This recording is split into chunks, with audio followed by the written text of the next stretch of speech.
분명히 이제 골로새서 2장 12절 말씀에는 우리가 세례로 그리스도와 함께 죽고 살아난 그것을 이미 하나님 앞에서는 이미 이루어진 영적인 사실인데, 이것은 우리가 계속해서 이게 삶의 순간순간마다 계속 되어야 되는 것입니다. 왜냐하면은 분명히 이제 옛사람은 새 사람을 거듭날 때 우리의 옛사람을 벗어버렸고 또 벗어버려야 하는 그러한 이중적인 의미가 있기 때문에, 어떻게 옛사람을 벗어버리느냐, 어떻게 우리가 이 옛사람을 처리해야 되는가 하는 이 문제는 우리가 죽을 때까지 지고 가야 됩니다.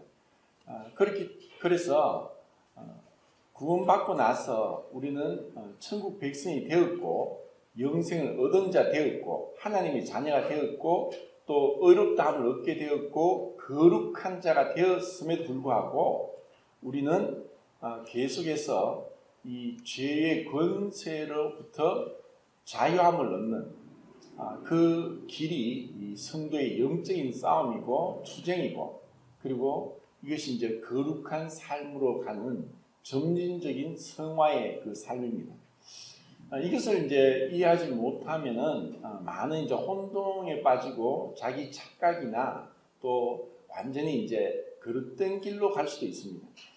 구원을 받고 나서 참된 이 주님이 원하는 그 온전한 사람으로 자라가지 못하는 것보다 더 비참한 모습은 없다고 생각합니다. 그것을 예수님이 뭐라고 비유를 하시냐면은, 맛을 잃은 소금은 사람들에게 밟힌다고 했습니다.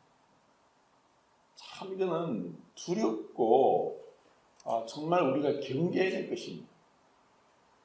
구원받은 그리스도인이 이 세상과 맞서서 세상의 풍조를 따르지 않는다는 것, 그리고 우리의 옛사람을 벗어버리고 육체의 정욕을 죽이고 자기를 부인하고 자기 십자가를 지고 주님을 따라가는 그런 삶을 우리가 항상 산다고 하면 그것도 사실 잘못된 거지만, 그렇게 그 투쟁하며 살아가는 그 삶을 살지 못하고, 신분은 하나님의 자녀인데 삶은 세상 사람과 다를 바 없는 사람보다 더 주님의 마음을 아프게 하는 것이 없다는 것입니다. 왜냐하면 우리가 어린아이가 태어나면 다 기뻐합니다. 근데 그 어린아이가 이제 시간이 지나면서 자라야 되는데 그 나이에 맞는 행동을, 생각을 하지 않고 계속 그 어린아이 상태로 머물러 있는 것보다 부모 마음을 근심하게 하는 것이 없습니다.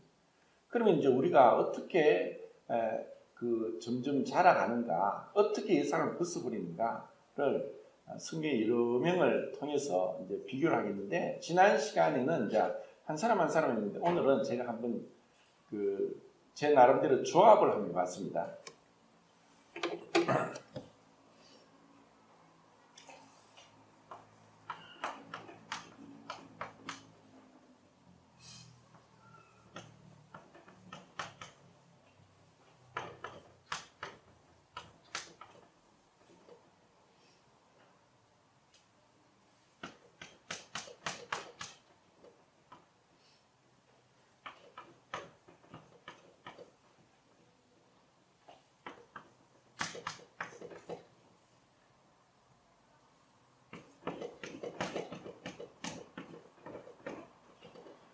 자, 이 6사람을 다윗과 요압, 그리고 느비보셋과 시므이, 그리고 후세와 시바, 이 6사람을 이제 2사람씩 비교를 해 보겠습니다. 그리고 이 6사람은 한 사람은 옛사람이고 또 한 사람은 새사람이라는 것을 우리가 알 수 있고, 또 제가 이런 말씀을 드리자 하는데 뭐 누구를 꼭 집어서 내보고 하는 말씀이다 그렇게 생각하지 마시고, 이러한 모습은 우리 모두에게 아담의 후손이기 때문에 이 옛사람은 공통적으로 존재하는 우리 안에 있는 정말 하나님께서 십자가로 처리하시고 죽이셔야만 하는 그런 참으로 하나님이 가정에 여기는 그 죄의 모습을 이들이 가지고 있습니다. 그리고 또 한편으로는 예수님을 믿음으로 거듭난 새 사람, 새 피조물이 된 자들의 그 모습, 성령으로 거듭난 자들이 어떻게 새 사람으로 살아가는가 하는 것을 또 이들은 보여주고 있습니다. 그래서 먼저는 다윗과 요압을 통해서는 하나님 앞에서 내가 어떠한 하나님과 나의 관계를 어떻게 가지고 있는가, 그러면 하나님 앞에 서 있다는 그 모습은 무엇인가 하는 것을 다윗과 요압을 통해서 말씀을 드리겠습니다. 그리고 무비보셋과 시므이를 통해서는 나 자신에 대한 그 태도, 자세, 내 모습을 내가 어떻게 봐야 되는가, 나는 어디에 서 있는가, 어디에 서 있어야 되고 내가 발을 디디고 있는 데는 어딘가 하는 것을 내 자신에 대한 모습을 나는 살아가면서 그리스도인으로서 어떻게 가져야 하는가를 이 무비보셋과 시므이를 통해서 우리는 알 수 있습니다. 그리고 후세와 시바를 통해서는 다른 사람들과의 관계에 있어서 그리스도인은 어떻게 살아야 되는가, 다른 사람들에게 있어서 그래서 나의 삶의 목표는 무엇인가, 다른 사람들을 어떻게 해서 주님을 믿는 믿음이 다른 사람들을 관계에서 어떻게 나타나는가 하는 것을 이제 후세를 또 시바를 통해서 우리는 알 수 있습니다. 먼저는 이 후세를 이제 보겠습니다. 지난 시간에도 이 아렉 사람 후세는 다윗의 친구였습니다. 그런데 그 다윗이 정말 일생일대에 아무도 이것은 누구도 겪어서는 안 되고 겪지 말아야 될 가장 비극적인 상황 가운데 그 아들이 반역을 해서 자기를 죽이려고 하는, 도저히 인간으로서는 사실 겪을 수 없는 그런 고통 가운데 있는 다윗을 보고 이 아렉 사람 후세는 마치 자기가 그 고통을 당한 것처럼 이 슬픔에 겨워서 죄를 무릅쓰고 다윗에게 그 동병상련의 마음을 가지고 그 울면서 나오는 그 모습을 볼 때 참 친구가 무엇인가 하는 것을 보게 됩니다. 그런데 이 후세는 그런 다윗과 함께 하기를 원했지만 다윗은 그 짧은 순간에 그 후세를 보고 뭐라고 했냐면은 나와 함께 가지 말고 여기 남아있어라. 그리고 지금 나의 그 모사였던 아히도벨이 있기 때문에 아히도벨의 그 모사를 무너뜨리기를 원한다 하면서 첩자로, 스파이로 그 성에 남겨둡니다. 그러면서 후세는 압살롬에게 거짓말하는 거죠. 거짓말합니다. 한번 보겠습니다. 사무엘하 16장 16절 19절. 누가 마이크 잡고 좀 읽어주면 좋겠는데. 자, 읽겠습니다. 시작. 너희 친구 아렉 사람 후세가 압살롬에게 나갈 때에 그에게 말하기를 왕이여 만세 왕이여 만세하니 압살롬이 후세에게 이르되 이것이 내가 친구를 후대하는 것이냐, 내가 어찌하여 내 친구와 함께 가지 아니하느냐 하니 후세가 압살롬에게 이르되 그렇지 아니하니라. 내가 여호와와 이 백성 모든 이스라엘의 택함자에게 속하여 그와 함께 있을 것이니이다. 또 내가 내 누구를 섬기리까? 내 아들이 아니니까? 내가 전에 왕의 아버지를 섬긴 것 같이 왕을 섬기리이다 하니라. 자, 그러면 우리는 이제 그 뒤에 이제 장면과 앞장면을 보면서 후세가 분명하게 거짓말을 하고 있고 압살롬을 속이기 위해서 연기를 하고 있다는 것을 봅니다. 그럴 때 압살롬은 처음부터 알아봤죠. 너가 이것이 나에게 이렇게 오는 것이 너의 친구를 위한 것이냐. 아버지 다윗을 얘기하죠. 네가 아버지 다윗과 친구였는데 그렇게 갑자기 변절해서 나에게 올 수 있느냐. 사실 이렇게 압살롬이 그 후세를 이렇게 처음 그렇게 봤을 때 의심을 했을 것이고, 그런데 후세는 전혀 그렇지 않은 것처럼 완전히 이제 마음이 이제 바뀌어서 그 친구를 배신하고 이제 그 상황을 보니까 자기가 출세하고 자기가 이 입신양명을 하기 위해서는 줄을 잘 세야 되니까 빨리 아들에게 붙어서 내가 좀 더 호의호식을 하겠다, 이런 마음이 들었다고 생각을 합니다. 그리고 사실 이것은 세상에 이런 일들이 다반사입니다. 이런 사람들이 많습니다. 이렇게 이제 속이면서 이제 배반하는 일이 참 많습니다. 정말 믿는 도끼에 발등 찍힌다는 말을 우리가 자주 하지 않습니까? 정말 믿는 사람이 이렇게 나를 배신할 수 있는가? 이거보다 더 큰 충격이 없습니다. 그런데 후세는 지금 완전히 압살롬을 속이기 위해서 왔습니다. 그리고 이것이 잘못하다가는 후세가 죽을 수도 있습니다. 왜냐하면 스파이라는 것이, 왜냐하면 이제 나중에 이 아히도벨의 묘략을 누구에게 전달하냐면 제사장인 사독과 아비아달에게 전달하죠. 그래서 이것을 다윗에게 빨리 알리기를 원했습니다. 그런데 사독과 아비아달은 제사장으로 함부로 행동할 수 없고 또 제사장 옷을 입고 있으니까 다른 사람들에게 눈에 띄게 됩니다. 그래서 그의 사독의 아들 아히마스와 그 아비아달의 아들 요나단을 시켜서 빨리 다윗에게 이 사실을 알리도록 한 것입니다. 그래서 그들이 그 성 안에서 나가는 것을 보고 이것을 누군가 압살롬에 얘기를 합니다. 저 사독과 아비아달의 아들들이 나가지 않는가? 그러면 만약에 그들이 잡혔다면은 결국 그 신문을 해서 그 제사장도 마치 사울이 제사장을 도에게 밀고로 인해서 그 제사장 85명을 죽인 것처럼 죽을 수도 있는 그런 굉장히 이제 위급한 상황입니다. 그리고 결국은 이것이 누구에게 가느냐? 후세였구나. 너가 이것을 이 염탐을 해서 이 우리에 있는 모략을 다윗에게 전달했구나 하면 죽는 것입니다. 그냥 끝나는 겁니다. 근데 이것이 그냥 단순히 연기를 하고 그냥 다윗이 구타를 위해서 한다는 것은 아니라 후세는 목숨 걸고 지금 이 일을 하고 있다는 것입니다.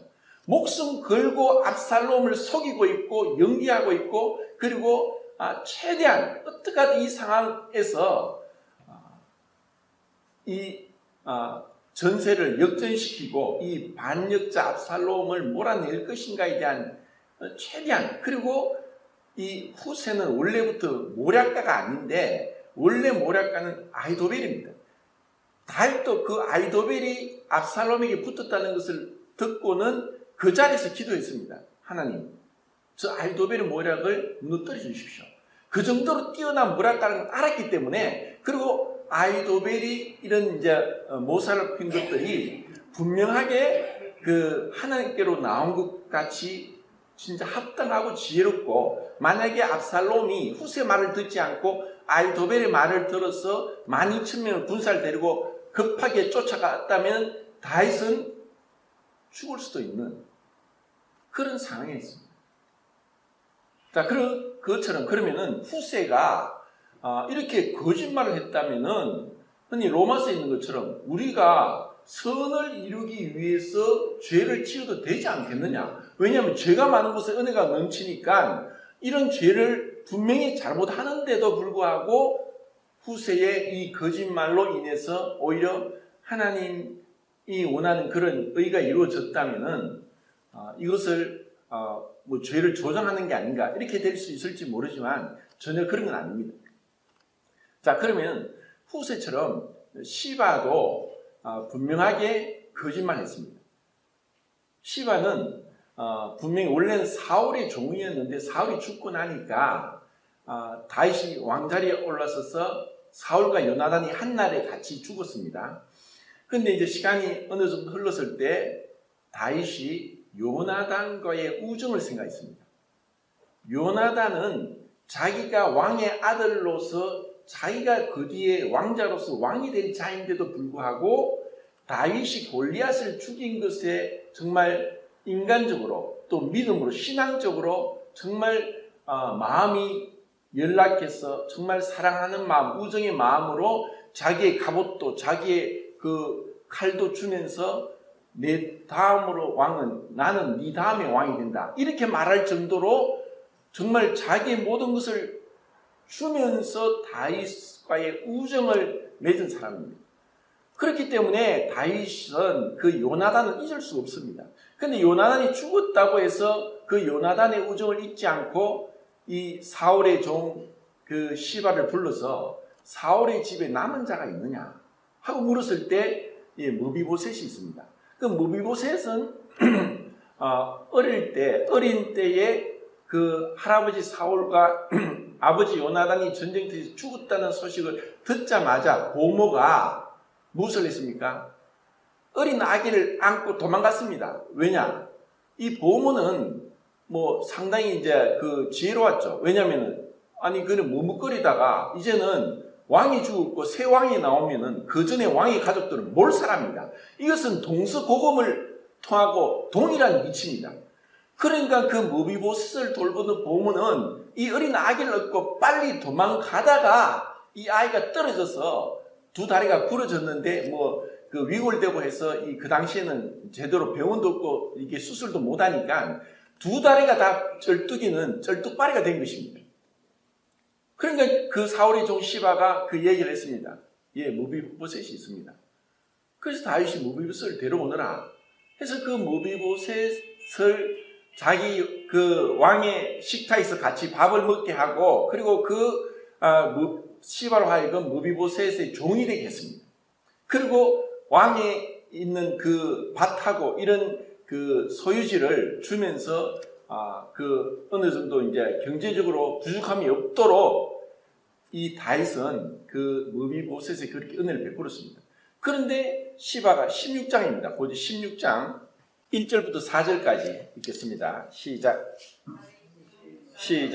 다윗이 마르코를 조금 따르니 무비보셋의 종 시바가 안장 지은 그 나이에 또 기백기와 건포도 백송이와 여름과일 백기와 포도주 한 가죽들을 싣고 다윗을 만든지라. 왕이 시바에게 이르되 네가 무슨 뜻으로 이것을 가져왔느냐 하니 시바가 이르되 아니는 왕의 가족들을 타게 하고 떡과 과일은 청년들이 먹게 하고 포도주는 들에서 피곤한 자들에게 마시게 하려 함이니이다. 왕이 이르되 내 주인의 아들이 어디 있느냐 하니 시바가 왕께 이르되 예루살렘에 있는데 그가 말하기를 이스라엘 족속이 오늘 내 아버지의 나라를 내게 돌리리라 하나이다 하는지라. 왕이 시바에게 이르되 무비보셋에게 있는 것이 다 내 것이니라 하니라. 시바가 이르되 내가 잘하나이다. 내 주 왕이여 내가 왕 앞에서 은혜를 입게 하옵소서 하니라. 예. 그 지금 시바가 이렇게 나오는 것은 굉장히 그 처세술에 박습니다.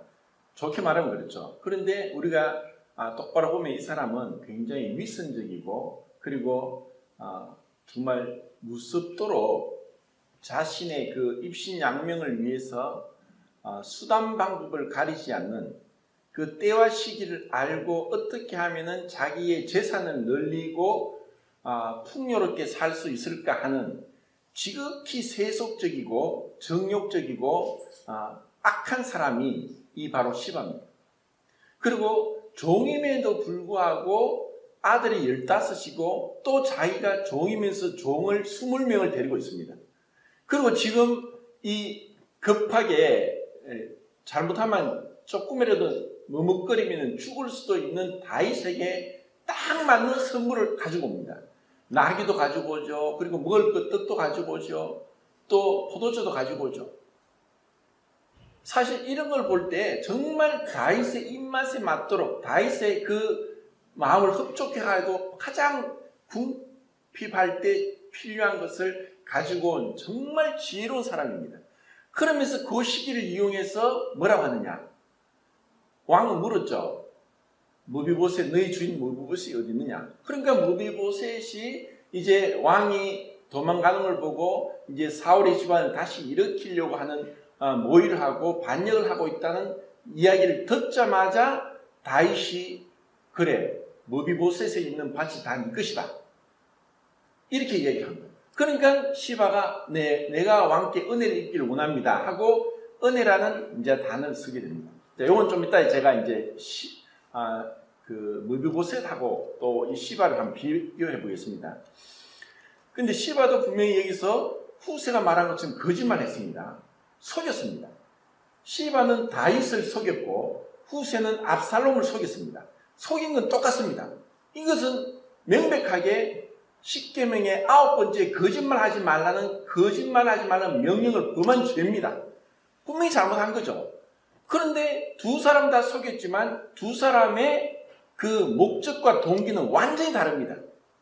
뭐가 다릅니까?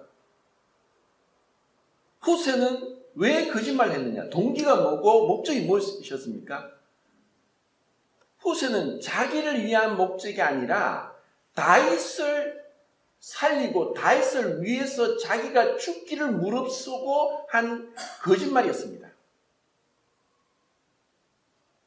그리고 이것은 그 하나님의 이 섭리면에 봤을 때 후세는 지극히 하나님 앞에 합당한 행동을 했습니다. 왜냐하면 다윗의 후손으로 오실 이가 예수 그리스도고 예수 그리스도를 통해서 인류의 죄가 구속받는 구세주가 태어날 그 중요한 시점에 다윗이 죽지 않고 살아나도록 길을 열어놨기 때문에 이 거시적인 입장에서 볼 때 후세는 대단히 하나님 앞에 합당한 일을 행한 자입니다. 그런데 시바는 어떻습니까? 오로지 자기 자신, 자기의 자신과 자기의 가족과 자기의 아들과 자기의 이 땅에서의 그 부를 위해서 수단 방법을 가지지 않고 거짓으로 정말 야비하고 그리고 그것도 자기의 그 부를 위해서 무비보셋을 모함해서 무비보셋을 악한 자로 만들면서 무비보셋의 재산을 몽땅 빼앗아버리는 정말 사악한 자가 이 시바입니다. 그런데 이것을 세상 사람들은 이 시바를 지혜롭다. 야, 진짜 너 똑똑하다. 야, 너 뭐 돈을 벌려면 그렇게 해야지. 수단 방법을 허니 개같이 벌어서 정성같이 쓴다. 그런 말 하죠. 그래서 수단 방법을 가리지 않고 돈을 번 거예요. 재산을 불린 거예요. 그런데 그곳에는 무엇이 있습니까? 분명히 어쩌면 자기 가족에는, 자기 아들들에게는, 그 15명이 되는 자기 아들들에게는 정말 훌륭한 아버지입니다. 부자 아빠입니다. 어떡하든 이 시바가 이 재산을 불렸고 그 왕이 그 하산, 그 가장 그 예루살렘 성 바깥에 있는 그 가장 좋은 땅을 그대로 이런 뇌물을 주면서 그대로 통째로 뺏어 왔으니까 얼마나 똑똑한 아빠입니까? 그런데 시바에 대해서는 이후에 다른 언급이 없습니다. 요한 1세에 나옵니다. 우리가 이 세상과 이 세상을 사랑하고 이 세상의 정욕은 사라진다. 그렇지만 하나님의 뜻을 행하는 자는 영원하다. 자, 우리 그리스도의 삶이 고린도후서에도 그렇게 말씀합니다. 이제는 내가 예수님 날 위해 죽으셨으니까 내가 사는 것은 내 자신을 위한 삶이 아니라 나를 위해 죽었다가 다시 살아나신 그리스도를 위한 것이 나의 삶의 목적인 겁니다. 우리의 삶의 목적은 뭐냐? 내가 단순히 그냥 교회 나오고 교회에서는 어떤 일을 하고 하면서도 여전히 내 어떤 자기 중심성, 자기 자신을 위한 어떤 그 삶을 가장 우선시하고 내가 생각하고 계획한 삶을 추구할 수가 있습니다. 우리에게는 어떤 의미에서는 시바와 같은 그러한 모습이 우리에게 숨겨져 있다는 것입니다. 그래서 옛사람을 벗어버리라는 것은 바로 이런 모습들이 일어날 때마다 그래, 내가 누구냐?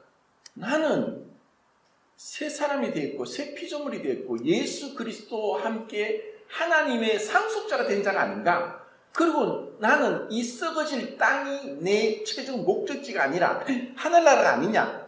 그런 생각으로 우리는 이 후세가 갔던 그 길을 걸어가는 것, 그것이 바로 그리스도인의 그 삶이란 것입니다. 사실 이러한 그 우리의 그 어떻게 보면 마음속에 끊임없는 전쟁이 있고 또 내가 내 자신의 어떤 욕심을 포기하지 못하고 그리고 정말 내가 다른 사람들을 더 생각하고 하기보다는 우선 내 것부터 해놓고 챙겨놓고 내 발등에 불부터 끄고 나서 내가 돌아봐야지 이런 마음도 들 수 있습니다. 그런데 이 후세에게 있어서도 분명히 가족이 있었을 것이고 그리고 가장으로서 자기가 죽었을 때 이 남겨진 가족들이 어떻게 될 그런 상황이 다 있었지. 누구나 모든 상황이 완벽하게 다 맞추어져서 그런 후세처럼 위험을 무릅쓰고 갈 수 있는 그런 상황이 자연적으로 주어지는 사람은 아무도 없습니다. 그리고 이 오래전에 3000년 전에 있었던 일을 우리는 이 성경을 통해서 보면서 우리의 삶도 이렇게 기록되고 있다는 것입니다. 나는 무엇을 위해, 누구를 위해서 살아가느냐? 내 삶의 목적은 무엇인가? 이것을 우리가 생각할 때 후세와 시바는 정말 우리에게 많은 교훈을 준다고 생각합니다. 자, 그 다음에 이제 무비보셋을 보겠습니다. 무비보셋 19장 24절부터 30절까지 보겠습니다. 19장 24절부터 30절.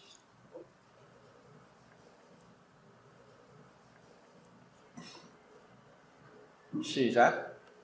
사울의 손자 무비보셋이 내려와 왕을 맞으니 그는 왕이 떠난 날부터 평안히 돌아오는 날까지 그의 말을 내지 아니하며 그의 수염을 깎지 아니하며 옷을 빨지 아니하였어요.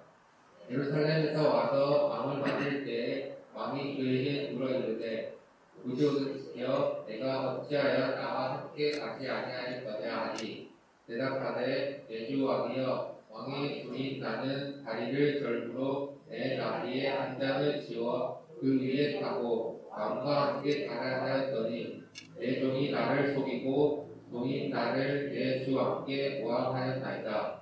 내 주 왕께서는 하나님의 사자와 같으시니 왕의 처분대로 하옵소서. 내 아버지의 온 집이 내 주 왕 앞에서는 다만 죽을 사람이 되지 아니하였나이까. 그러나 종을 왕의 상에서 목숨 얻는 자 가운데에 두셨사오니 내가 아직 무슨 공의가 있어서 다시 왕께 부르짖을 수 있사오니까 하니라. 왕이 그에게 이르되 내가 어찌하여 또 내 일을 말하느냐. 내가 이르노니 너는 시바와 같을 나누라 하니 무비보셋이 왕께 아뢰되 내 주 왕께서 평안히 왕궁에 돌아오시게 되었으니 그로 그 정부를 차지하게 하옵소서 하니라. 우리가 무비보셋은 잘 알고 있는데 지금 이제 반역이 이제 그 평정이 됐고 다시 다윗은 이제 돌아오고 압살롬은 죽었습니다. 그런 가운데 이제 완전히 이제 그 전에 우리가 봤던 16장의 상황과는 이제 완전히 바뀌어진 상황이죠.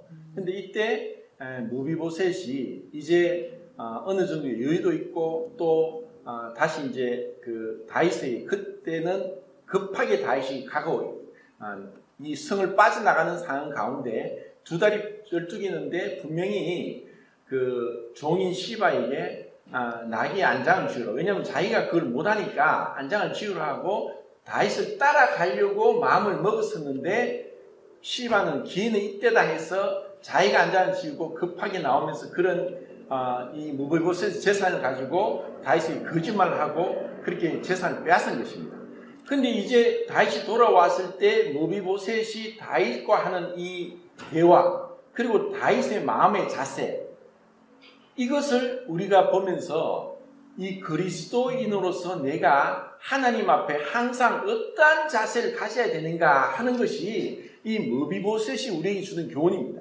단순히 우리는 머비보셋이 마땅히 죽어야 될 자였는데 왕의 자리에 식탁에서 같이 밥을 먹게 한 은혜를 입은 자가 됐다 하는 것을 알고 있고, 우리가 예배 시간에도 그렇고 또 말씀 시간에도 이 머비보셋이 바로 우리에게 적용하여서 그리스도인의 모습으로 마땅히 내가 죽어야 될 자였는데 은혜로 이제 하나님의 자녀가 되었고 또 만찬에 참여하면서 떡과 잔을 먹는 자가 되었다고 하면서 우리가 참 감동적으로 그렇게 우리 자신과 이제 감정이입을 합니다.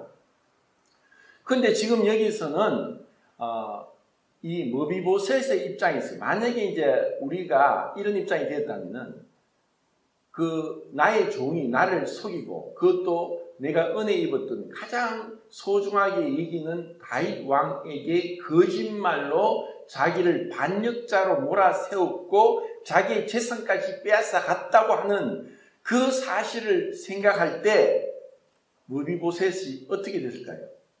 진짜 우울증 걸리든지 아니 화병이 나든지, 그리고 이 자기를 속인 그 시바에 대한 그 용서 못하는 그 마음으로 어떻게든 이 머비보셋이 이 최악의 상황 가운데서 이 벗어날 수 없는 인간적인 어떤 한계를 가지고, 우리 모두가 이렇게 만약에 내가 이런 큰 피해를 입고 사기를 당하고 이 불이익을 당했다면은 진짜 용서가 안 될 정도로 잠을 못 잘 정도로 그런 진짜 힘든 상황입니다. 그런데 머비보셋이 지금 다윗과 하는 대화를 통해서 우리가 배울 수 있는 것이 너무나 많다는 것입니다. 머비보셋처럼 만약에 내가 이런 상황이 되었다면 이렇게 말할 수 있을까? 우리가 흔히 그런 얘기를 합니다. 그리스도인인데 이런 이해관계가 얽혀서 다투기도 하고 손해보기도 하고, 그리고 괜히 이제 안 들어먹을 욕도 얻어먹게 되고 이런 비난을 받게 되고, 이제 억울한 일을 당했을 때 많은 우리 그리스도인들조차도 그것이 견디기 힘들고 어려워서 때로는 약을 먹어야 되고 때로는 어떤 정신치료를 받아야 되고 이런 때가 있다는 것입니다. 그런데 지금 머비보셋이 정말 그런 때입니다. 이거는 정말 인간적으로 그 배신당한, 그리고 이 용서하지 못할, 그리고 이 억울함, 이것이 너무 컸던 사람인데도 불구하고 머비보셋은 그런 건 한 적이 없습니다. 머비보셋 생각에 무엇이 있었냐? 나는 마땅히 죽어야 될 자였습니다.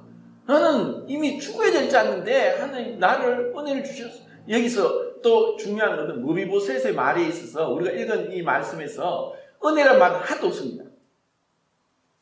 은혜란 말은 하나도 없음에도 불구하고 공의란 말, 하나님 내가 왕의 앞에 공의로 대하면 나는 마땅히 죽어야 될 자입니다. 공의란 얘기를 합니다. 그런데 이 머비보셋의 말에는 은혜가 넘쳐납니다. 은혜를 깨달은 자고 은혜가 무엇인지 알고 죄 용서 받은 자가 하는 것이 무엇인지 아는 그 모습이 머비보셋에 있다는 것입니다. 그런데 앞에 봤던 시바는 내가 왕께 은혜를 입기를 원합니다. 은혜란 말을 쓰지만 그것은 거짓말이고 은혜를 오용하고 남용했고 은혜를 모르는 자고 지독히 이기적이고 자기 욕심 가운데서 남을 모함하면서 죽이기까지 한 그런 사악한 자입니다. 그래서 이 자의 입에서 은혜란 말이 나오고 머비보셋의 입에서 은혜란 말이 안 나오고 공의란 말만 나오는 걸 볼 때, 이게 참 이 세상에도 그렇습니다. 이 세상에서 은혜란 말을 얼마나 많이 합니까? 그래서 너무 많다 보니까 자이름도 은혜가 있어요. 은혜라고 말하면서 우리가 하나님의 은혜 이야기하면서 정작 그 삶이 은혜 받은 자의 모습이 안 나오고 시바처럼 말만 그렇지만 그 삶은 지독히 세속적이고 그리고 정욕적이고 그리고 이기적인 그런 사람이 얼마나 많습니까? 머비보셋은 왕이 그렇게 떠난 것에 대해서 자기 재산을 몽땅 종에게 빼앗겠다는 것에 있어서, 그리고 완전히 왕에게 배신자 모습으로 그 거짓 모함을 해서 억울한 누명을 뒤집어 썼다는 것에 대해서 자기 연민, 자기 어떤 자기의 생각이 사로잡히지 않았고 오로지 왕만 생각했습니다. 그래서 수염도 깎지 않고 발도 맵시 내지 않고 옷도 빨지 않으면서 왕이 돌아오기만 기다렸습니다. 이제 왕이 돌아온다는 것에 있어서 너무 기뻐서 이제 나오는 겁니다. 왕이 돌아온 것을. 그런데 다윗이 물었습니다. 내가 너에게 은혜를 베푸는데 왜 너는 나와 함께 가지 않느냐? 왜 나와 함께 가지 않고 감히 나를 배반해서 너의 아버지 나라를 다시 세우고자 하는 역적 모의를 했는가? 이런 다윗은 머비보셋에 대한 괘씸한 마음이 있었습니다. 왜냐하면 그 상황을 잘 모르고 시바 말만 들었습니다. 이것은 또 우리에게도 교훈을 줍니다. 다윗처럼 한쪽 말만 듣고 판단하면 우리가 잘못 판단할 수 있습니다. 재판할 때 자문에도 나오죠. 원고의 말이 바른 것 같지만 피고가 와서 그 사실을 밝힌다. 양쪽 말을 들어봐야 되는 거예요. 그런데 이미 늦었어요. 이미 다윗은 머비보셋의 밭을 시바에게 줘버린 거예요. 그런데 머비보셋은 자기가 그 얘기를 솔직히 했습니다. 정말 나는 왕이 돌아온 것만 해도 감사하다. 그래, 네가 왜 또 그 얘기하느냐? 그래, 시바와 밭을 나누어 가져라. 왜냐하면 왕으로서 이미 머비보셋의 밭을 시바에게 준 상황에서 또다시 그것을 다 번복하고 네가 가지라고 한다는 것도 그렇고, 또 지금 상황을 좀 더 자세하게 파악하기 위해 시간도 걸리고 해서 밭을 반을 나누어 가지라 하면서 한쪽에는 사울의 집안도 끌어안는 그런 어떤 지혜로운 어떤 그 정치적인 그런 안목에서 이렇게 할 수도 있었다고 생각할지 모르지만, 이러한 말을 듣고서도 머비보셋은 괜찮습니다. 시바 다 가져갔어요. 나는 죽어야 될 자인데 왕 앞에서 그냥 식사하는 것만으로 만족합니다. 자, 이것이 우리가 살아가면서 그리스도인으로서 어떠한 일을 당할 수 있고 말 못할 그런 상황을 당할 수도 있을 때조차도 내가 구원받았다는 것, 내가 지옥 가지 않고 천국 가게 했다는 것, 나를 모든 죄를 용서하고 어렵다함을 주시고 예수 그리스도의 의로 옷 입었다는 것 하나만을 가지고서도 우리는 이 세상에 어떠한 어려움도 견뎌낼 수 있는 자가 되게 하셨다는 것입니다. 이것이 우리 그리스도인의 삶의 자세고 내 자신을 바라보는 모습입니다. 그래서 오늘 아침에도 제가 카톡 큐티 말씀을 보내면서 존 번연이 그런 이야기 했습니다. 이미 넘어진 자는 다시 넘어질 것을 두려워할 필요가 없다. 우리는 그런 얘기합니다. 나 같은 죄인 살리신 주은혜 너무나 감사합니다. 나 같은 죄인, 정말 나는 마땅히 죽어야 될 자고 지옥 갈 자인데 나를 구원해 주셔서 고맙다고 합니다. 근데 다른 사람들이 야, 너 진짜 못됐다. 너 진짜 그렇게 악하냐? 야, 너 그렇게 멍청하냐? 이런 말만 들으면 속에서 붕붕 끓습니다. 이게 우리입니다. 내가 정말 하나님 앞에서 이 죄인 중에 개수다. 모든 성도들이 지극히 작은 자보다 작은 나다. 그런 생각, 그런 마인드로 자기 자신을 바라본다면 문제될 것이 없습니다. 그런데 그런 얘기를 합니다. 야, 나는 상처를 받아가 교회 못 가겠다. 너 상처를 받아가.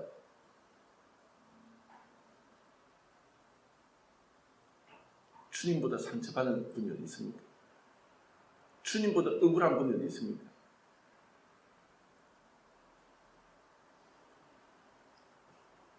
정말 우리 그리스도인이 주님 앞에서 이 머비보셋과 같은 마음으로 자기 자신을 늘 어떤 상황에도 이 마음을 가지고 그의 바라보는 것은 무엇이었습니까?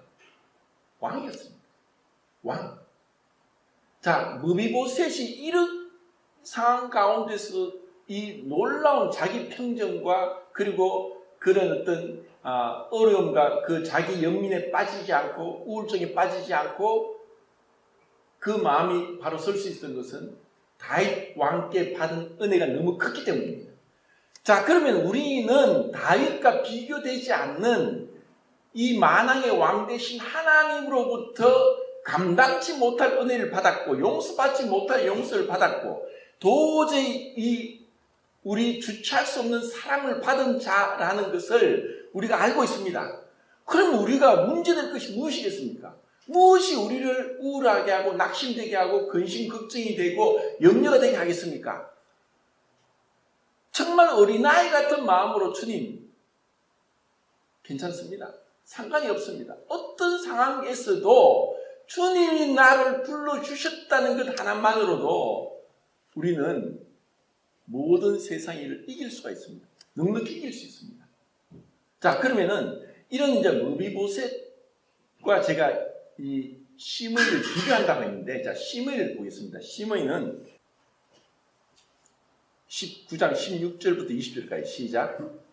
아우림에 있는 베냐민 사람 베라의 아들 시므이가 급히 유다 사람과 함께 다윗 왕을 맞으러 내려올 때에 베냐민 사람 1000명이 그와 함께하고 사울 집안의 종 시바도 그의 아들 이사삭과 종 20명과 더불어 그와 함께하여 요단강을 밟고 건너 왕 앞으로 날아오니라.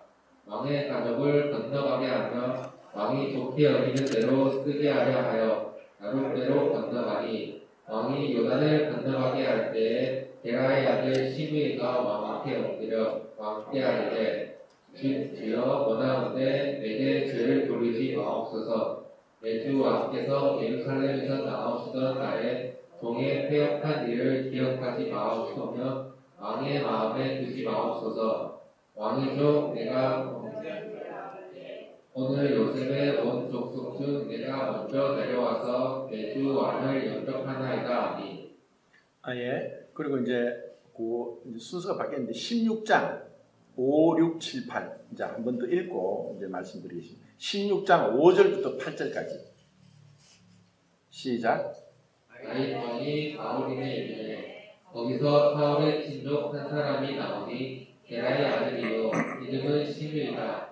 그가 나오면서 계속하여 저주하고 또 다윗과 다윗 왕의 모든 신하들을 향하여 돌을 던지니 그때 모든 백성과 용사들은 다 왕의 좌우에 있었더라. 시므이가 저주하는 가운데 이와 같이 말하니라. 피를 흘린 자여 사악한 자여 가거라 가거라. 사울의 족속의 모든 피를 여호와께서 내게로 돌리셨도다. 그를 이어서 내가 왕이 되었으나 여호와께서 내 아들 압살롬의 손에 넘기셨도다. 보라, 너는 피를 흘린 자이므로 화를 자초하였느니라 하는지라. 예. 이제 시므이가 이제 왕이 이제 성을 급하게 빠져나가면서 이제 압살롬이 도망가는 이란 때에 그 소식을 듣고 나와가지고 돌을 던지면서 다윗뿐 아니라 그의 함께 있는 그 내신들한테까지 막 욕을 합니다. 그러면서 피를 흘린 자여 사악한 자여 가거라 가거라 이렇게 이제 저주를 하는데 여기서 우리는 피를 흘린 자라는 것은 결국 살인자라는 것입니다. 결국 이 말을 듣고 다윗은 정말 그 자기가 앞에 저질렀던 그 죄가 생각났을 겁니다. 그리고 이것이 벌써 다 사람들이 알게 됐습니다. 왜냐하면 자기의 그 죄로 인해서 4명이 죽었으니까. 그래서 피를 흘린 살인자입니다. 사악한 자여, 정말 그 충신 우리아를 죽인, 정말 어처구니 없이 그 충신 우리아를 죽였던 그런 사악한 자였습니다. 그리고 가거라 가거라 이 말은 가장 저주스러운 말인데 유대인들에게 있어서 가거라는 이 말은 유대 사회를 떠나가라 이 말입니다. 그것은 뭐냐? 유대라는 나라는 지금도 그렇지만 종교 국가입니다. 국가와 종교와 민족이 하나로 딱 혼연일치가 되어 있습니다. 그래서 가거라는 것은 너 유대인으로 이방인을 개취급했는데 이방인으로 유대인으로 인정을 못하니까 유대인으로 아니라 이방인으로 나가라는 이러한 의미로 가장 심한 저주입니다. 피를 흘린 자의 사악한 자의 가거라 가거라. 그럼 시므이가 이렇게 다윗을 저주한 것을 한번 생각해 봅시다. 전도서 7장 21절 22절 나중에 한번 찾아보시면은 뭐 다른 사람을 저주한다고 그렇게 뭐 욕할 것도 없습니다. 왜냐하면 너도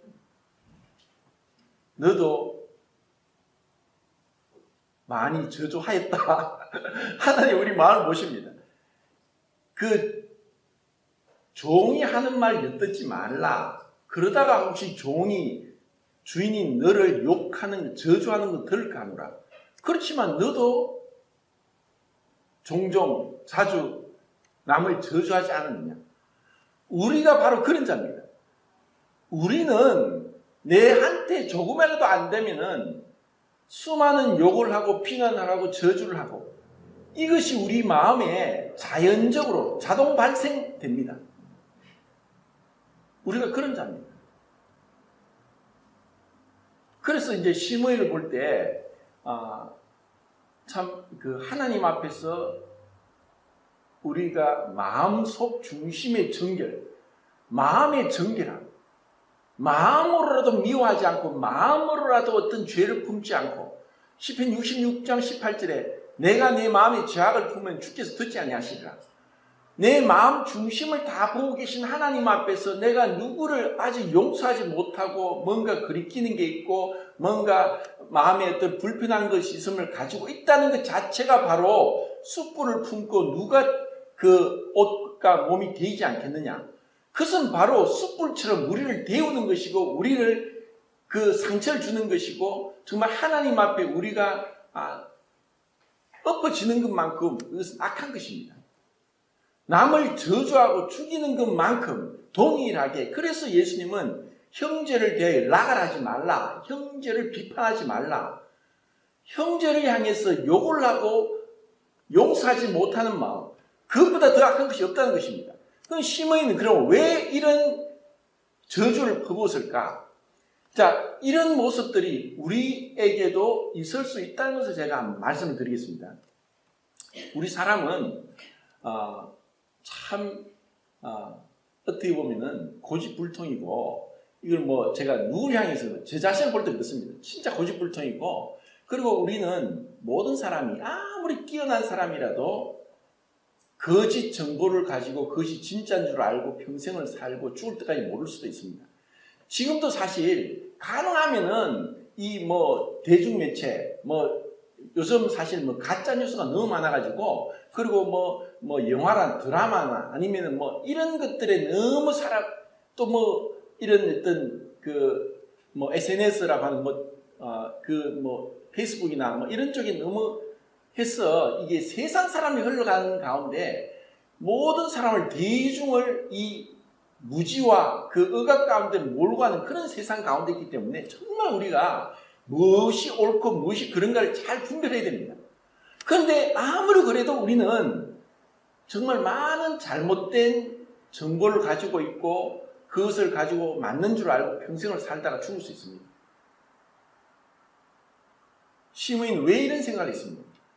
그는 어쩌면 사울 집안으로 그 받은 정보, 그는 어떤 우물한 개구리고 그는 고인 물 속에 있는 것 같이 단순히 사울이 베냐민 지파로서 왕이 되어야 되는데 죽고 나서 갑자기 유다 지파에 다윗이 왕이 되었으니까 이 사울 지파, 베냐민 지파에서 사울의 가족 봤을 때 다윗은 역적입니다. 그런 정보만 계속 가지고 있으면은 이거 마치 세뇌당한 것입니다. 북한에서 지금 인간을 신겠고 하는 그런 세뇌당한 것처럼 시므이는 그런 갇혀있는 가운데 있습니다. 그래서 우리에게 그리스도인의 교제가 왜 중요하냐면은 내가 생각하는 것이 진짜 옳은가, 주님께로 맞는가, 아니면 마귀가 주는 것인가 하는 것을 분별하는 것은 다른 사람들과의 교제와 대화를 통해서 객관화되어야 되고 다른 사람들이 옳다 그러다 이것이 맞는 것 같다 이렇게 분별할 수 있는 어떤 기회가 열어놓지 않고 계속 내 혼자 고립되어 있으면은 자기 착각 속에 자기 기만 속에 살아갈 수 있습니다. 그래서 교회를 떠난 사람은 불쌍한 사람입니다. 구원 받았을지라도 교회를 떠난 사는 사람들은 우물 안에 갇혀서 고인물이 섞듯이 자기를 못 보는 겁니다. 그러면 우리 자신을 보여주는 게 뭡니까? 바로 성도들입니다.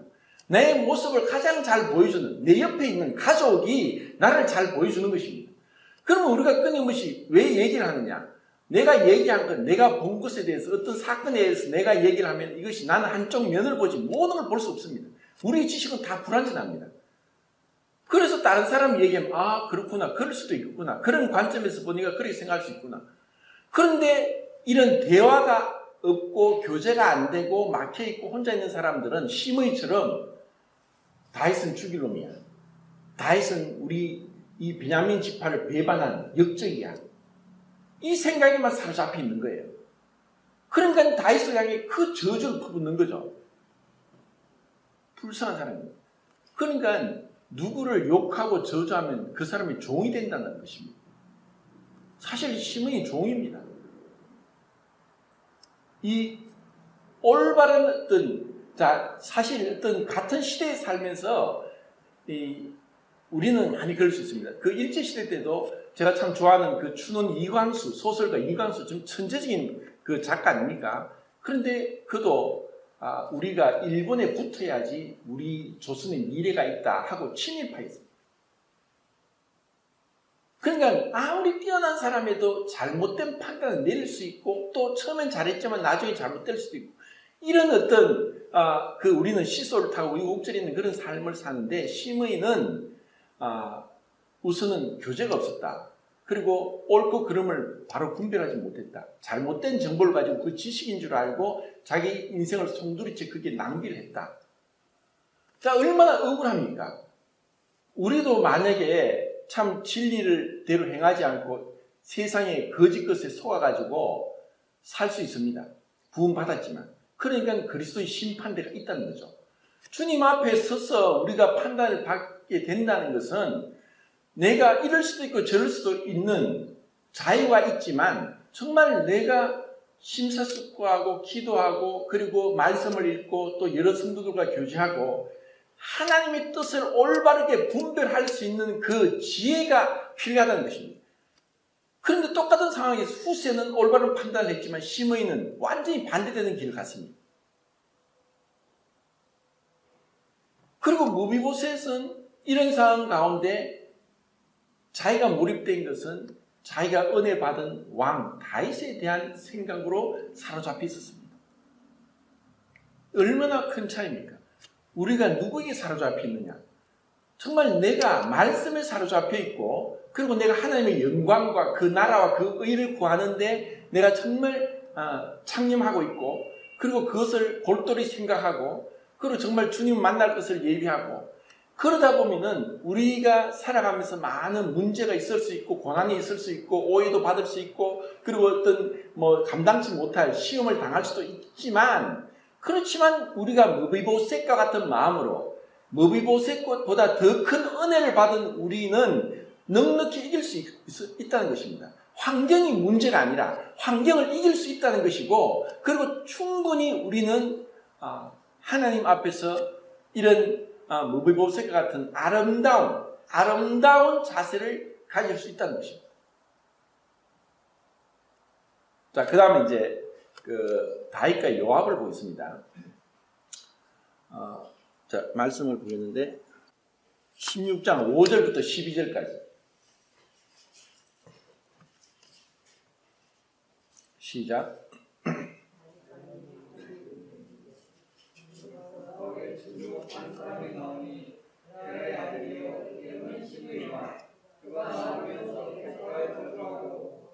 다윗과 다윗 왕의 모든 신하를 넘기니 그때 모든 백성과 용사들은 다 왕의 좌우에 있었더라. 시므이가 저주하는 가운데 이와 같이 말하니라. 피를 흘린 자여 사악한 자여 가거라 가거라. 사울의 족속의 모든 피를 여호와께서 내게로 돌리셨도다. 그를 이어서 내가 왕이 되었으나 여호와께서 나를 내 아들 압살롬의 손에 넘기셨도다. 보라, 너는 피를 흘린 자이므로 화를 자초하였느니라 하는지라. 스루야의 아들 아비새가 왕께 여짜오되 이 죽은 개가 어찌 내 주 왕을 저주하리이까? 청하건대 내가 건너가서 그의 머리를 베게 하소서 하니 왕이 이르되 스루야의 아들들아 내가 너희와 무슨 상관이 있느냐? 그가 저주하는 것은 여호와께서 그에게 다윗을 저주하라 하시니 내가 어찌 그리하였느냐 할 자가 누구겠느냐 하고 또 다윗이 아비새와 모든 신하들에게 이르되 내 몸에서 난 아들도 내 생명을 해하려 하거든 하물며 이 베냐민 사람이라 여호와께서 그에게 명령하신 것이니 그가 저주하게 노려두라. 혹시 여호와께서 나의 원통함을 감찰하시리니 오늘 그 저주 때문에 여호와께서 선으로 내게 갚아주시리라 하고 아mit과 그의 친족자들이 길을 갈 때에 시므이는 산비탈로 가져가면서 돌아오고 그를 향하여 돌을 던지며 전대를 날리더라. 왕과 그와 함께 있는 백성들이 다 피곤하여 한 곳에 이르러 거기서 쉬니라. 예, 한 번 더 앞에 반복해서 읽었네요. 자, 이제 그 시므이가 이렇게 다윗을 저주하는데 다윗과 그 주위 신하들이 이제 어떻게 반응하는가를 이제 보겠습니다. 다윗이 이제 이런 이제 저주를 받았을 때 어떻게 보면은 사람이 자기가 잘못했지만 누가 네가 그래 잘못했다고 지적하면은 예 그렇습니다 말하기보다 오히려 화를 내고 성을 내는 게 또 우리 모습입니다. 지가 잘못해놓고도 그렇게 하죠. 왜냐하면 알고 있는데 왜 그러냐고 뭐 이런 게죠. 근데 이제 시므이가 감히 왕인 다윗 지금 뭐 쫓겨나서 어떻게 될지도 모르는 그런 상황인데도 불구하고 시므이가 이렇게 얘기할 때 옆에 있는 신하들처럼 이 감히 죽은 개 같은 자가 어떻게 예를 하면 당장 목을 쳐 죽일까요? 그렇게 말하는 게 당연한 것입니다. 그런데 다윗이 지금 어떤 상황 어떻게 대처를 하느냐? 놔둬라. 하나님이 저로 하여금 나를 저주하게 했는지 어떻게 알겠느냐? 자, 다윗은 정말 놀랍게 이런 상황 가운데서 이 보통 사람들이 할 수 없는 어떤 인격적이라 할까 아니면 좀 신앙적이고 믿음이 분명한 하나님과의 관계에 있어서 하나님께서 저로 하여금 나를 저주하게 한 줄 어떻게 알겠느냐 하면서 그 시므이를 죽이지 않게 놔뒀습니다. 그리고 나중에 또 시므이가 이제 또 돌아왔을 때 그 왕으로 다시 이제 돌아올 때 반역이 평정되고 돌아왔을 때도 시므이가 내가 잘못했습니다. 읽었지 않습니까? 내가 잘못했습니다 하니까 또 그 수레 아들 아비새가 저자 죽게 됩니다. 나더라 오늘날 다시 이렇게 평화가 왔는데 이런 좋은 날에 죽이면 되겠느냐 하고 그를 이제 죽지 않게 했습니다. 자, 이것을 통해서 우리는 다윗이 어떤 모습을 볼 수 있느냐? 늘 그는 보이지 않는 하나님을 보이는 것처럼 믿음으로 그분 앞에서의 자신의 모습을 봤습니다. 이게 믿음입니다. 그래서 믿음은 보이지 않는 하나님을 붙잡는 손이 믿음입니다. 그리고 다윗이 그 앞에 사울과의 관계에 있어서 사울이 완전 미쳐가지고 다윗을 죽이려고 창을 2번에 던지고 그 한 사람 잡으려고 3,000명의 군사를 데리고 막 쫓아오는 그래서 마치 이제 그 사냥꾼이 총을 들고 막 개를 데리고 뭐 멧돼지 사냥하듯이 막 달려가면은 그 힘센 멧돼지도 막 이게 당하고 하는 것처럼 다윗도 언제 죽을지 뭐 그런 상황 가운데 있었습니다. 그런데 다윗이 사울을 죽일 수 있는 2번의 기회를 죽이지 않았습니다. 왜 안 죽였습니까? 정당방위로서 충분히 자기가 살려면 사울을 죽일 수 있었습니다. 그런데 다윗이 사울을 죽이지 않은 이유는 뭐냐? 하나님이 사울에게 기름 부은 왕이 되게 했는데 나에게 나를 죽인다 할지라도 내가 그를 죽이면 하나님을 대적하는 거라고 생각했습니다. 이게 다윗의 신앙이었습니다. 하나님이 세운 자를 내가 마음에 안 든다고 하는 것은 정말 이것은 이 질서를 무너뜨리는 것입니다. 자, 그런데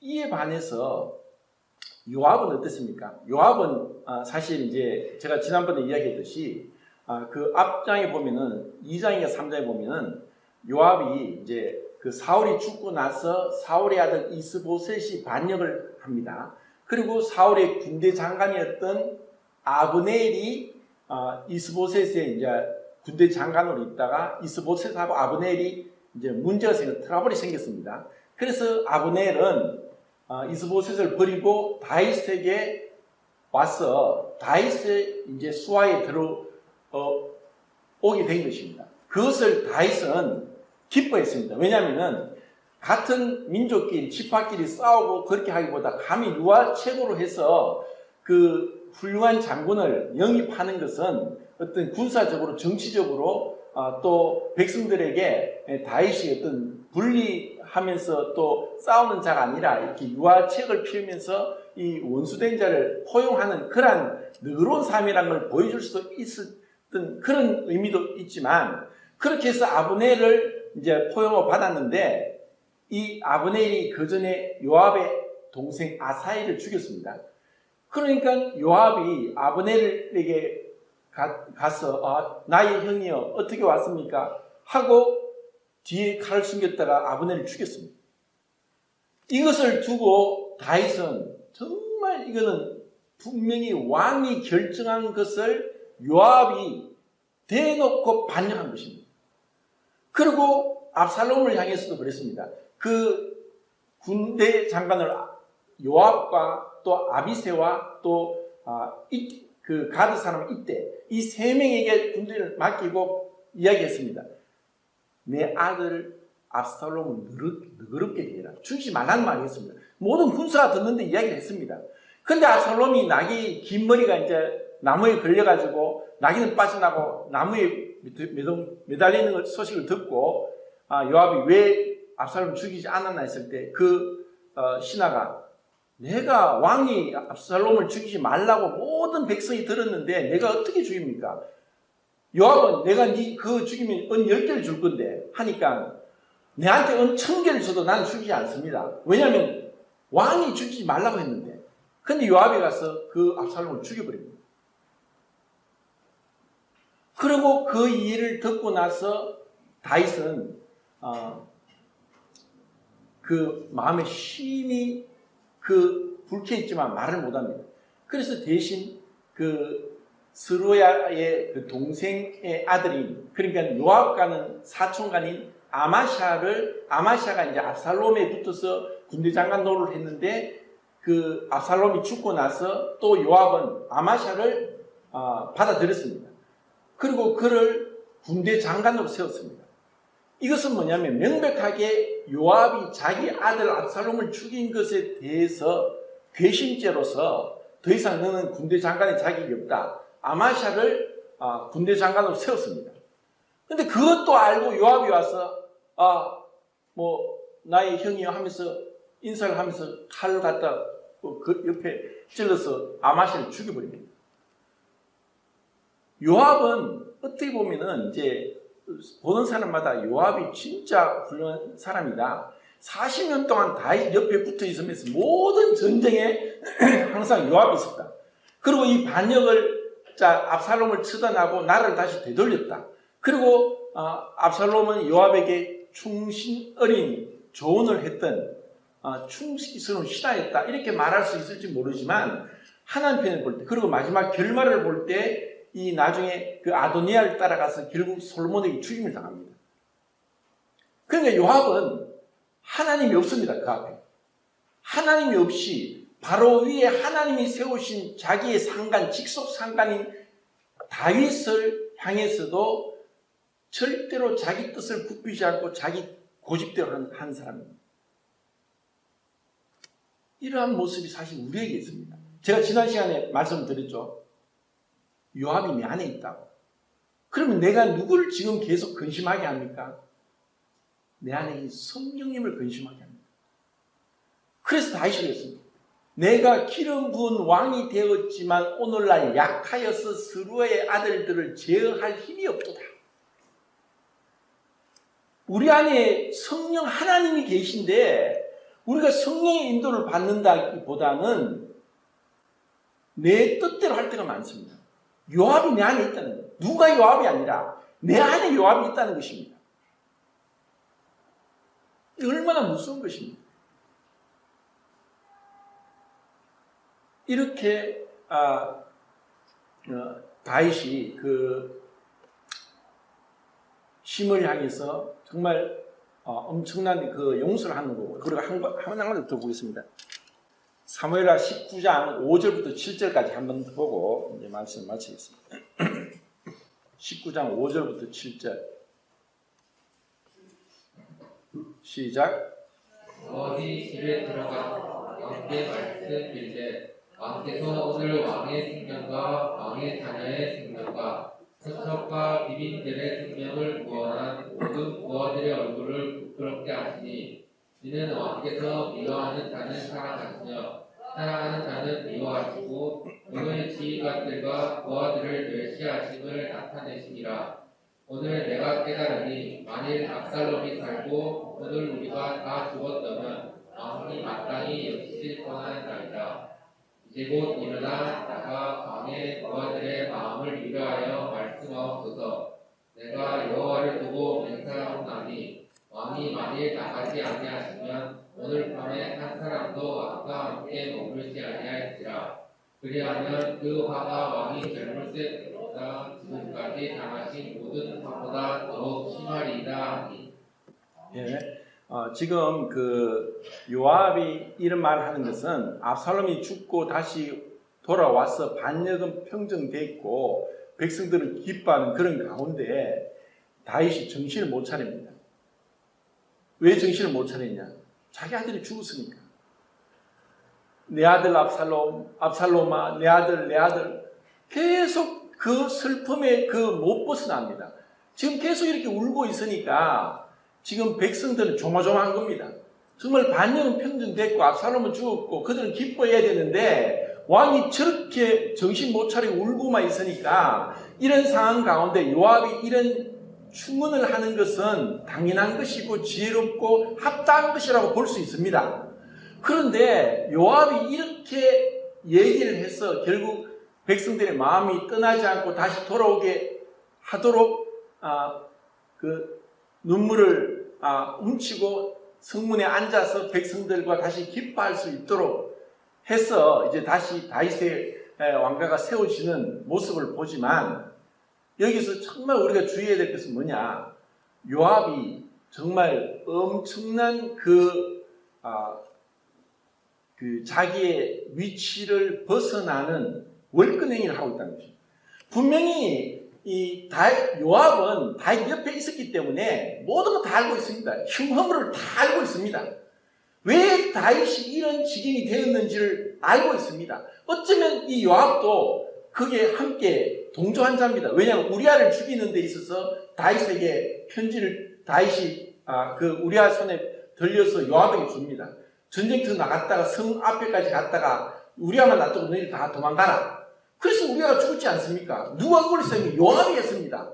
그런데 자기는 이러한 것으로 해서 이 모든 범죄의 원인은 다윗이기 때문에 지금 울음을 거치고 빨리 나가지 않으면은 당신이 이때까지 당한 화보다 더 큰 화를 당할 것이다 라고 하면서 하나님이 내리는 심판, 하나님의 판단을 자기가 하고 있습니다. 자기가 뭔데 함부로 이런 말을 합니다. 그리고 지금 자기가 그 아들을 죽였으니까 자기가 죽인 것에 대한 죄책감이 없어요. 안 죽였어도 이 반역은 평정될 수 있는 상황이었습니다. 근데 요압은 그에 대한 죄책감도 없고 오히려 왕을 쥐락펴락하면서 왕의 머리에 있으면서 왕을 갖고 노는 것 같아요. 다윗 지금 너 이렇게 있으면 안 돼. 이러면 지금 나라가 또 나눠져. 너 백성들 어떻게 보면 요압도 그랬고 목숨 걸고 싸웠습니다. 죽는 애 사느냐입니다. 내가 집에는 반역이 성공해서 그들은 죽음에 다 몰살됩니다. 그래서 그들은 힘을 다해 살았다는 걸 인정을 하고 그것에 대해서는 뭐 다른 얘기는 없지만 그런데 요압이 당신이 지금 빨리 나가서 백성을 맞이하지 않으면 이제까지 당한 화보다 더 큰 화를 당하게 될 것이다. 자기가 뭔데? 정말 이 말이라는 건 무섭습니다. 우리가 하나님 자리에 올라간다는 건 왜 선악을 알게 하는 게 뭐냐? 선과 악을 내가 뭔데 선과 악을 판단합니까? 우리는 율법의 준행자지 재판자가 아니라는 것입니다. 우리는 함부로 그런 말들을 하는데 정말 이 말을 조심해야 되고 그리고 정말 월권하긴 했으면 안 되고 다윗이 그런 것처럼 심지어 시므이가 자기를 저주해도 사울이 자기를 죽이려고 해도 그는 항상 하나님 앞에 있었기 때문에 그 사울을 죽이지 않았고 시므이를 죽이지 않았습니다. 자, 그러면 이제 시므이는 마지막에 열왕기상 2장에 보면은 솔로몬에게 죽습니다. 분명히 다윗은 시므이를 용서한다고 했는데 그러면 솔로몬에게 죽기 전에 시므이가 이런 죄를 범했으니까 그 죄를 용서하면 안 된다 이 말을 했으니까 다윗이 거짓말했습니까? 속였습니까? 다윗은 분명히 약속을 지켰습니다. 그리고 그 솔로몬도 시므이를 왜 죽였습니까? 솔로몬이 그 모든 걸 알고 시므이에게 그랬습니다. 내가 너에게 약속한다. 네가 예루살렘을 떠나면 넌 죽는다. 그래서 3년 동안 있다가 3년 뒤에 시므이의 종이 예루살렘을 벌써 도망을 가하도록 블레셋 지방으로 도망갔습니다. 그 소식을 듣고 시므이가 쫓아가서 가드에 가서 종을 데리고 온 거예요. 그 소식이 솔로몬에게 들렸습니다. 그래서 솔로몬은 네가 나와 약속했는데 이 예루살렘 성을 떠나면 죽는다 했잖아요. 그래 죽었습니다. 그러면 왜 시므이 종이 떠났습니까? 그는 자기가 남을 저주하는 것처럼 종도 저주하고 함부로 하니까 종이 떠나죠. 결국 그 자기 자리를 지키는 거예요. 머비보셋은 자기 자리를 지켰습니다. 우리도 우리 자리를 지켜야 되는 거예요. 우리가 자꾸 하나님 자리에 올라갔으면 안 되고 그리고 정말 하나님 앞에서 사람 앞에서 내 자신을 보고 그리고 내 자신의 삶의 목적이 내가 아니라 다른 사람이라는 거예요.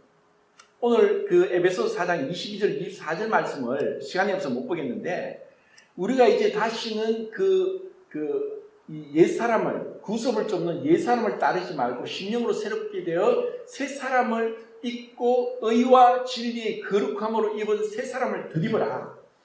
이 다윗과 머비보셋과 후세가 같은 하나님 앞에서 하나님과의 관계 그리고 나 자신의 모습 그리고 다른 사람의 관계에서 우리는 이런 새 사람을 덧입는 그런 삶이 우리 모두에게 있기를 바랍니다. 이상입니다.